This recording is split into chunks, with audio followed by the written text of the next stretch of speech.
사랑하는 동역자 여러분, 평안하십니까? 중동은 전 세계의 화약고라는 말을 수없이 들어왔습니다. 그리고 저희는 그 이야기가 현실일 수 있겠다는 소식들을 듣고 있습니다. 2023년 10월 7일 저는 아내의 수술을 위해 남가주 한 병원의 응급실에 있었습니다. 그날 팔레스타인이 이스라엘을 침공하였고 그 규모가 역대급이어서 세상을 놀라게 했습니다. 나중에 알게 된 사실은 팔레스타인을 장악하고 있는 하마스 테러 그룹이 저지른 전쟁이라는 것을 알게 되었고, 이 전쟁이 시작된 지 벌써 7개월이 지났습니다. 지구 저편에서 일어난 이 전쟁이 전 세계에 영향을 미치고 있습니다. 미국의 대학교에서는 대학생들이 아랍어로 봉기라는 인티파다를 외치며 봉기하라고 외치고 있습니다. 인티파다는 이스라엘에 대해 팔레스타인이 격렬히 저항하던 시기를 가리킵니다. 1차 인티파다는 1987년부터 1993년까지, 제2차 인티파다는 2000년부터 2005년까지 이어졌습니다. 그리고 이번 가자지구 전쟁이 시작된 지난해 10월 7일 이후 SNS에 인티파다의 세계화라는 용어도 등장했고, 전 세계 사람들에게 이스라엘에 맞선 팔레스타인의 봉기에 동참해달라는 그런 내용을 알리고 있습니다. 사건의 시작은 올해 4월 초로 거슬러 올라갑니다. 미누 샤피 콜롬비아대 총장이 캠퍼스 내 반유대주의에 대해 의회에서 증언하면서 학생 수백 명이 뉴욕 캠퍼스에 텐트를 치고 시위를 벌이기 시작한 것입니다.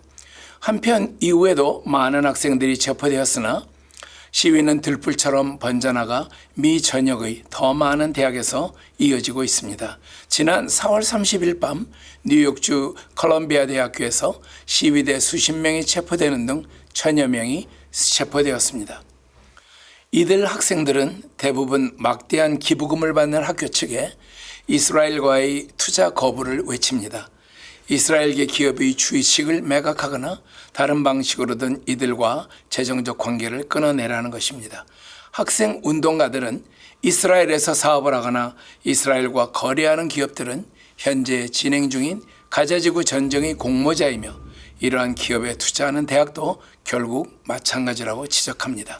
연구실부터 장학금에 이르기까지 대학 내 활동 대부분에 들어가는 이러한 기부금은 대부분 수백만 달러에서 수십억 달러에 이르는 투자 수익에서 나오고 있습니다. 미국 또는 세계에는 이스라엘을 지지하는 그룹과 이스라엘을 반대하는 그룹이 있습니다. 2023년 10월 7일에 발생한 하마스의 이스라엘 공격은 전 세계를 놀라게 하였고, 공격의 방식도 대규모였고 이스라엘의 모사드와 미국의 CIA도 짐작하지 못한 듯하여 이 기관들이 가지고 있던 신뢰를 많이 상실했다고 평가하고 있습니다. 현재 이스라엘의 골란고원을 중심으로 살아왔던 유대인들을 중심으로 1900년 초부터 유대인 디아스포라가 모여들어 살아가기 시작했고, 1920년부터 1940년대 초까지 많은 유대인들이 이 땅을 구입하며 전 세계에서 모여들기 시작했습니다. 1차 세계대전 후 오스만 제국의 패망으로 이 지역을 차지한 영국은 독일의 홀로코스트 생존자들이 유럽의 여러 국가로 가기 원했지만 갈 곳을 찾지 못하고 유대인의 생존이 가능한 이 지역으로 모여들면서 이스라엘 국가를 세우기 원했습니다. 그러던 1947년 유엔은 팔레스타인 지역을 유대인 국가, 아랍인 국가로 분리하되 예루살렘은 국제 공동 관할 특별 지역으로 두는 팔레스타인 분할안을 통과시켰습니다. 유대인 지도자들은 이를 받아들였으나 아랍 측의 거부로 이 계획은 결국 실행되지 못했습니다. 그리고 1948년 이스라엘은 독립국가를 선포하고 그 땅의 아랍인들과 주변 국가의 팔레스타인과의 분쟁이 지난 70년 동안 지속되고 있습니다. 이 지도를 보시면 현재 이스라엘 국가 지도는 작은 땅 안에 서한지구와 가자지구 두 개의 팔레스타인 통치 지역이 공존하고 있습니다.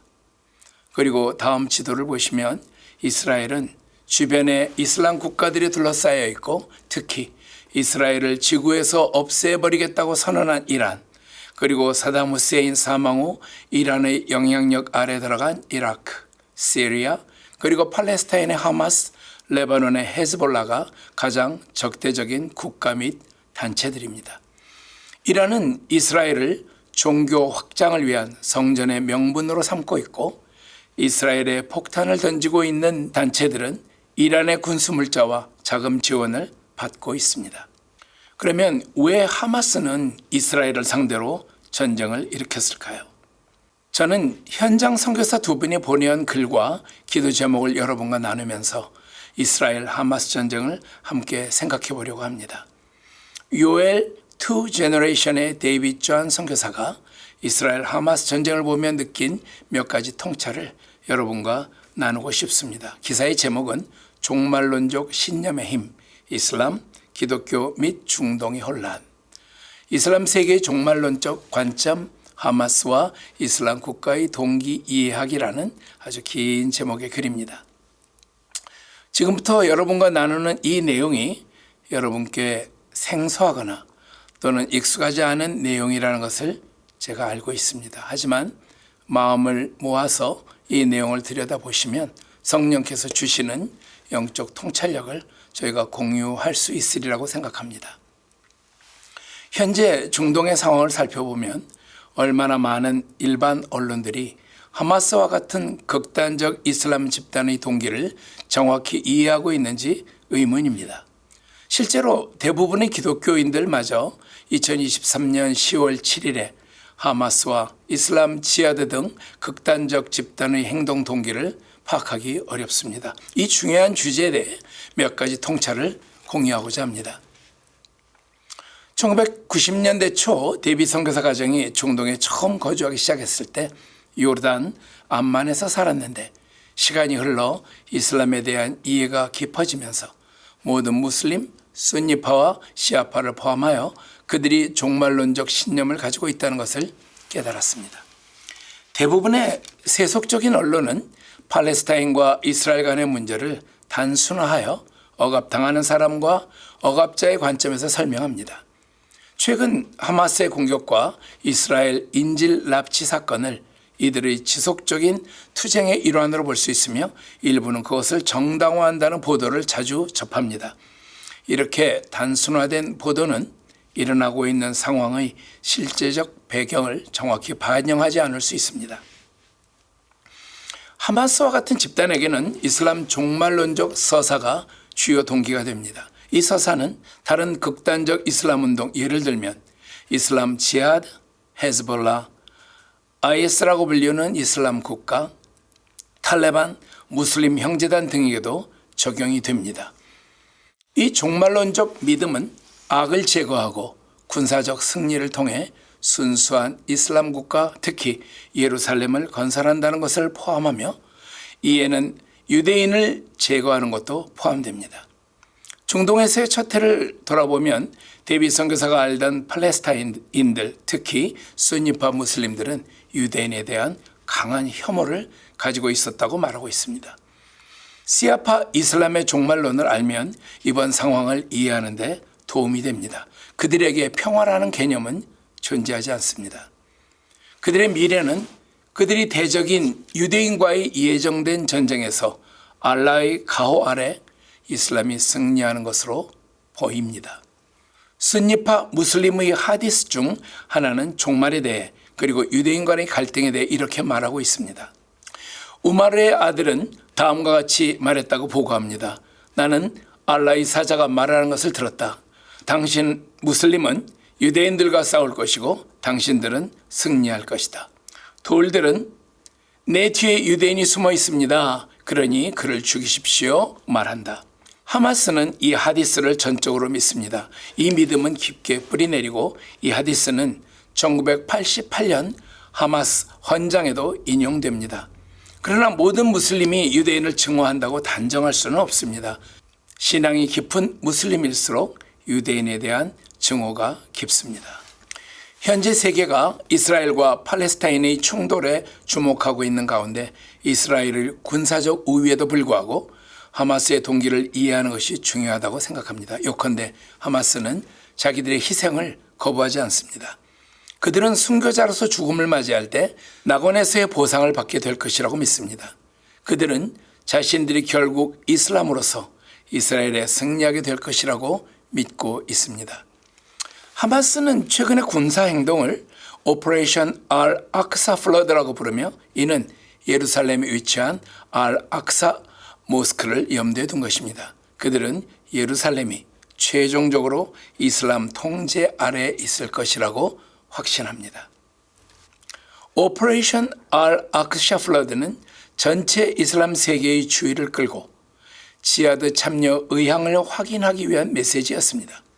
무슬림들은 종교적인 유대인들이 성전산을 방문하길 원하며 그곳에 현재 위치한 알 악사 모스크 대신에 세 번째 유대교 신전을 재건하려는 계획을 알고 있습니다.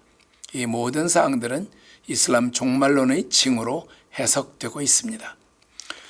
하마스는 국제 미디어의 동정심 변화를 인식하고 있습니다. 처음에는 이스라엘의 피해자들에게 동정심이 있었지만 이스라엘 군의 지속적인 군사행동으로 인한 팔레스타인의 피해가 더 주목받고 있습니다.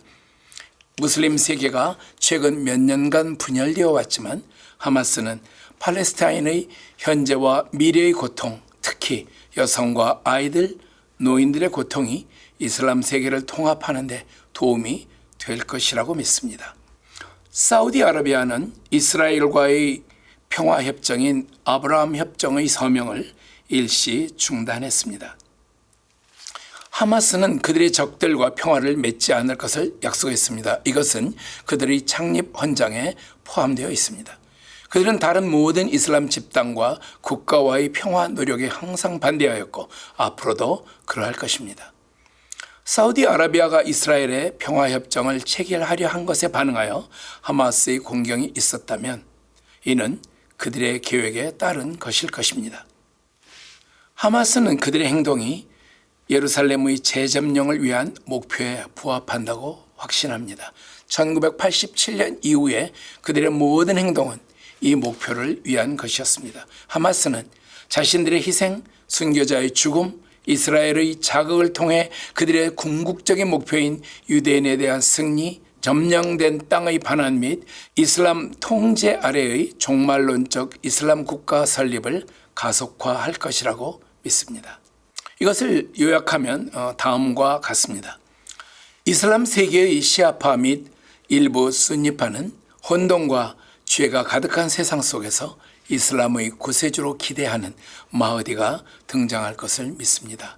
마흐디는 이슬람의 적 그리스도인 알-마시 알-다잘과 대결할 것입니다. 무슬림은 예수가 재림할 것이라고 믿으며 그가 이슬람을 따라 예루살렘을 해방하게 될 것이라고 기대합니다.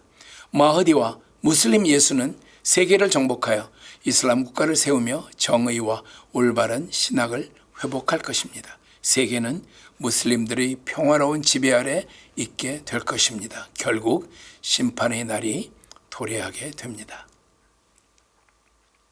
언론은 종종 뉴스의 신속성과 시청자들의 관심을 끌기 위한 충격적인 내용에 집중하면서 깊은 종교적 및 문화적 배경을 간과하곤 합니다. 기독교 언론은 이슬람 세계의 관점을 감안하여 보도하는 것이 중요하며 이슬람 교리의 극단적 해석이 모든 무슬림에게 해당하지 않는다는 점을 이해하는 것이 필요합니다. 우리는 모든 사람들이 예수님을 만날 수 있기를 기도하며 예수님의 가르침에 따라 다른 사람들에게 사랑과 동정심을 가져야 합니다. 우리는 그의 말씀 너희는 너희 원수를 사랑하며 너희를 미워하는 자에게 선을 행하라는 말씀을 항상 기억하며 혐오나 편견에 휩쓸리지 않아야 합니다. 많은 사람들이 본 비디오와 앞으로 볼 비디오는 우리를 사랑과 연대로부터 멀어지게 만들 것입니다. 적은 다시 한번 사람들 사이의 분열을 유도하며 이러한 효과는 이미 보여지고 있습니다. 이러한 혼란스러운 시기에 우리는 성령님의 인도하에 서 있어야 합니다. 다른 정령의 영향 아래 있지 않도록 해야 합니다. 지난 20년 동안 특히 순니파 이슬람 사회에서 종말론에 대한 흥미가 증가하였습니다. 최근에 이스라엘과 여러 무슬림 국가 간의 평화협정은 종말론적 사고를 촉진하였습니다. 하마스는 예루살렘 성전산에 제3의 성전을 건설하려는 유대인들의 노력을 인식하고 있습니다. 하마스의 기본 헌장에는 유대인과의 전투에 관한 종말론적 하디스가 포함되어 있습니다. 이 모든 사실을 통해 볼 때 하마스의 행동이 단순한 정치적 또는 군사적 동기만으로 설명될 수 없다는 것이 분명합니다. 여기까지가 데이빗 존 사역자의 나눔이었습니다. 두 번째는 예루살렘 성전산이 내려다 보이는 수캇 할렐 기도의 집을 이끄는 릭 라이딩즈 선교사의 짧은 편지와 기도 제목을 나누고 싶습니다. 시편 126편은 눈물을 흘리며 씨를 뿌리는 자는 기쁨으로 거두리라 말하고 있습니다. 저는 이 상황의 돌파를 위한 절박한 기도가 필요하다는 것을 강하게 느끼고 있습니다. 추수를 위해 하나님의 마음으로 눈물 흘려야 합니다. 두 가지 기도 제목을 나눕니다. 주님께서는 이번 시즌에 지역 분쟁이 제3차 세계대전으로 확대되어 대추수를 방해하지 않도록 억제하고 제지하도록 기도하라는 강력한 말씀을 주셨습니다. 그러므로 이 상황이 억제되고 제지되도록 기도해 주십시오. 특별히 이스라엘 북쪽 연접 국가인 레바논의 헤스볼라가 분쟁에 참여하지 않고 이스라엘 북부를 향해 로켓을 발사하지 않도록 이스라엘 아랍인들이 개인적인 공격에 가담하지 않도록 기도해 주십시오. 정부와 군부 지도자들에게 큰 지혜가 임하도록 기도해 주십시오. 둘째 기도 제목은 가자지구 인근의 가장 취약한 지역들을 특별한 방법으로 보호해 주시고 납치된 인질 중에 스데로트에서 메시아닉 유대인 공동체를 이끄는 친구가 있습니다.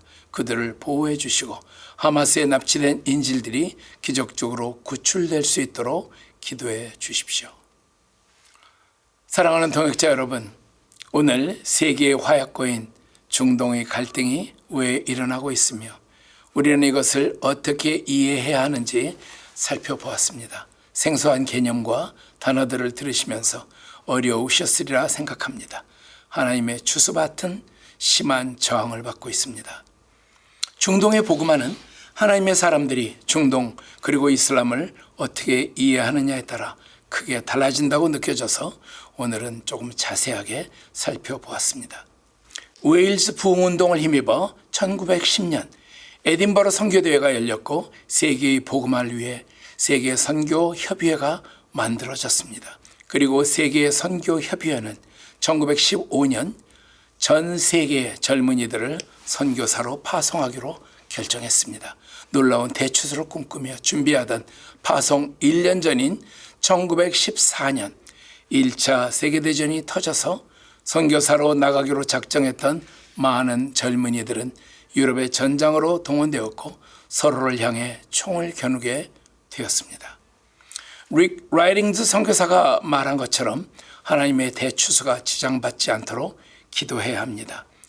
중동의 갈등이 3차 세계대전을 발발시키지 않도록 기도하며 하나님의 대추수가 힘을 얻고 속도를 얻도록 영적인 통찰력을 가지고 깨어 기도해야 합니다.